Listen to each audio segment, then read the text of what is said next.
সব জায়গায় কিন্তু ভালোবাসা দেখাতে নেই। দেখো, দেখলেই বুঝতে পারবে এরকম হবে। মানে অনেকেই ধারণা করে যে মেয়েরা বাইরে বেরিয়ে খেতে চায় না, কিন্তু মেয়েরা যা খায় তোমরা সেটা ধারণাও করতে পারবে না।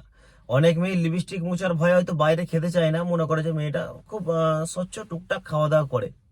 আর অনেক মেয়ে আছে অত কাউকে পরোয়া করে না, পুরো গিলে নেয়। তো এটা ভালোবাসা দেখাতে যে এরকম হয়েছে, কিন্তু আদার্স যারা মেয়ে আছে বাড়িতে লিপস্টিক পরে বিয়ে বাড়িতে খেতে যায়, অথচ খেতে পারে না, কিন্তু বাড়িতে এসে তার খাওয়া দেখলে মাথা খারাপ হয়ে যাবে। তারা ফুচকা খাবে, ঠোঁটে লাগবে না, কিন্তু বাড়িতে ফুচকা নিয়ে যাও পুরো গিলে খেয়ে নেবে। তারা ওখানে মাংস খাবে, ঠোঁটে লিপস্টিক উঠবে না, কিন্তু বাড়িতে পুরো মাংসর হাঁড়ি উল্টে দেবে। তারা ওখানে ভাত খাবে, পুরো ঠোঁটটাকে পুরো মানে চিটোবে না, মানে এক কাছে জয়েন্ট হবে না। তারা এখানে পুরো বাড়ির বাসি ভাত উল্টে খেয়ে নেবে। তাই মেয়েদের খাওয়া নিয়ে আমি কিছু বলছি না, আমি শুধু বলতে চাইছি যে অতিরিক্ত ভালোবাসা দেখালে এরকমই হবে। তুমি ভাবছো তোমার বউ তোমারটাকে খাবে না, ভাই রেখে দাও না বাড়িতে, উল্টে দেবে।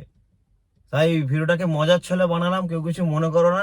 কারণ আমি ভিডিওটা প্রথম দেখলাম যে সব জায়গায় ভালোবাসা সত্যিই দেখাতে নেই, কারণ এখানে সে বুঝতে পারেনি যে তার পুরোটাই খেয়ে নেবে।